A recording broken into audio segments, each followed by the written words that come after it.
നമസ്കാരം. നമ്മുടെ മമ്മൂക്കയുടെ വ്യത്യസ്തമായ കഥാപാത്രങ്ങൾ ഇതെല്ലാം നമുക്കെല്ലാവർക്കും ചിരപരിചിതങ്ങളാണ്. അദ്ദേഹത്തിൻ്റെ വ്യത്യസ്തമായ കഥാപാത്രങ്ങളെക്കുറിച്ച് പറഞ്ഞു കഴിഞ്ഞാൽ നമുക്കെല്ലാവർക്കും ഒരുപാട് പറയാനുണ്ടായിരിക്കും.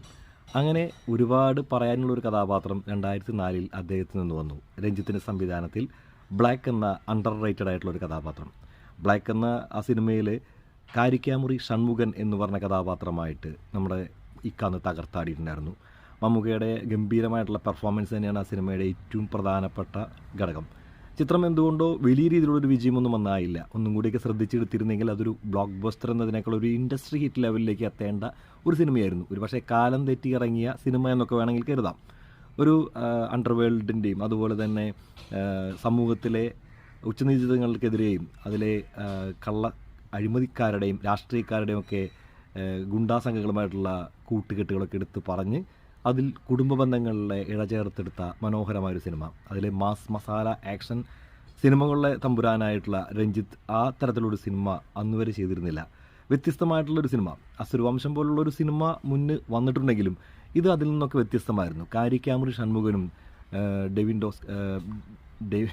ഡെവിൻ കാർലോസ് പടവീടൻ, ആ പേര് എൻ്റെ മനസ്സിൽ പെട്ടെന്ന് പറഞ്ഞു പോകുമ്പോൾ തെറ്റിപ്പോയതാണ് കേട്ടോ.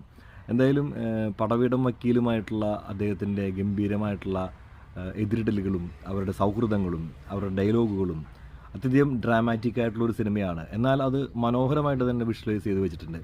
ഏതായാലും ആ സിനിമയിലെ വന്ന കഥാപാത്രം വീണ്ടും ഒരിക്കൽ കൂടി പുനർജനിക്കുകയാണ്. അതും രഞ്ജിത്തിൻ്റെ തൂലികയിലൂടെ അദ്ദേഹത്തിൻ്റെ സംവിധാനത്തിൽ പുതുമുഖങ്ങളെ നായകന്മാരാക്കി അദ്ദേഹം എടുക്കുന്ന ഏറ്റവും പുതിയ സിനിമ. അത് നമ്മുടെ തുടരും സിനിമയിലെ വില്ലൻ്റെ അവതരിച്ച പ്രകാശ് വർമ്മ, ജോർജ് സാറ്, അദ്ദേഹവും ഇതിൽ പ്രധാനപ്പെട്ട ഒരു കഥാപാത്രത്തെ അവതരിപ്പിക്കുന്നുണ്ട്.